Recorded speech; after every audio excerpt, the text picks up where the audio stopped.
ఇక అప్డేట్స్ చూద్దాం. తెలంగాణ ప్రభుత్వం కీలక నిర్ణయం తీసుకుంది. రాష్ట్ర వ్యాప్తంగా సంచలనం రేపిన వికారాబాద్ లగచర్ల ఘటన కేసులో కీలక పరిణామం చోటు చేసుకుంది. లగచర్ల భూసేకరణ రద్దు చేస్తూ తెలంగాణ ప్రభుత్వం కీలక నిర్ణయం తీసుకుంది. భూసేకరణను నిలిపివేస్తూ వికారాబాద్ కలెక్టరేట్ ఉత్తర్వులు జారీ చేసింది. ఇక ఇదే అంశానికి సంబంధించిన పూర్తి సమాచారాన్ని మా ప్రతినిధి క్రాంతి అందిస్తారు. క్రాంతి.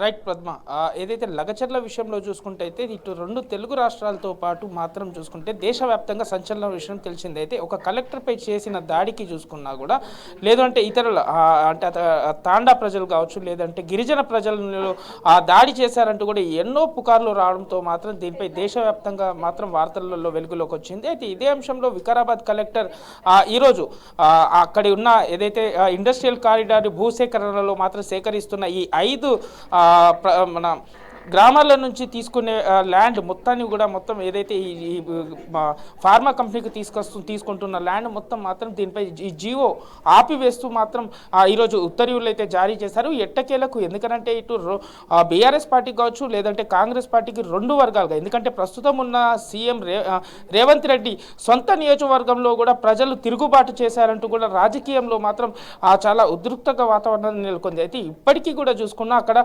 కొడంగల్ నియోజకవర్గంలో 5 గ్రామాల్లో కూడా పోలీస్ బందోబస్తు భారీ బ్యారికేడ్లతో మాత్రం భారీ బందోబస్తు ఏర్పడింది. ఎందుకంటే మనం గత కొన్ని రోజుల నుంచి చూసుకున్నా కూడా అక్కడ ప్రజల్ని కావచ్చు లేదు అంటే అక్కడ ఉన్న మగవాళ్ళని రైతులని కూడా కరెంటు కట్ చేసి అర్ధరాత్రి పూట 300 మంది నుంచి 400 పోలీసులతో అరెస్టులకు చేయడం అయితే జరిగింది. అయితే దీంట్లో ప్రధాన నిందితులైనా కూడా మాజీ ఎమ్మెల్యే పట్నం నరేందర్ రెడ్డి కావచ్చు లేదు అని అంటే ఇటు సురేష్ గౌడ కావచ్చు. ఎందుకంటే కలెక్టర్ని ఉద్దేశపూర్వకంగానే అక్కడ గ్రామానికి తీసుకెళ్లి దాడికి పాల్పడ్డట్టు కూడా పోలీసులు మనకు నిర్ధారణ చేయడం జరిగింది. అదే సమయంలో ఫోన్ డేటా ఆధారంగా కావచ్చు లేదు అంటే ఇతర ఆధారాలతో మాత్రం ఇప్పటికే కోర్టులో కేసు కూడా నడుస్తుంది. అయితే ఈ రోజు ఎట్టకేలకు మాత్రం ఒక బీఆర్ఎస్ పార్టీకి ఒక శుభవార్త అని కూడా చెప్పుకోవచ్చు.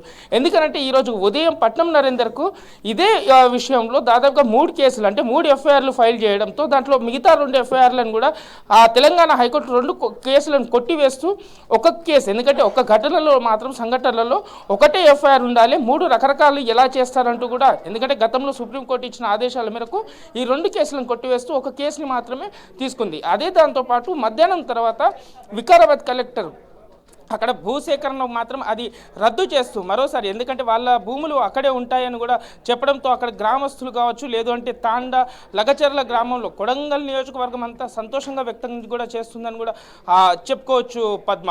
Right, thank you Kranti.